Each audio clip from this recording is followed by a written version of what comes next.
Vai.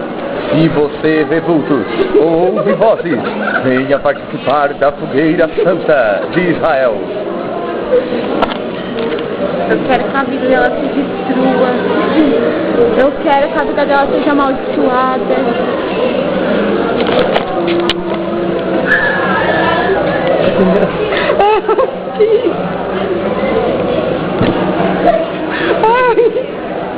Ai, só por Deus. Tô virando pessoa. Nada a ver. Aqui eu fui assim, ó. É o demônio do rock. O demônio do rock and roll. Tchau, gente. Foi um prazer ensinar pra vocês. Incorporar uma coisa dentro de mim. Graças a ele, a mão santa. A ele. Ela tinha uma vida destruída, uma vida acabada. Ela agora está legal. Agora ela tem 3 carros, 5 casas, 5 mansões.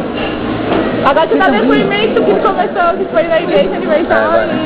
Desculpa, conseguiu casa, apartamento, tudo que a minha vida mudou completamente depois que eu conheci esse homem maravilhoso, que é o pastor B2. O pastor B2 foi como uma luz pra mim. Besteiro. Tá. E a Juliana, que roubou essa maldição pra mim, tá dentro do mármore do inferno. Hoje vai fazer melhores amigos.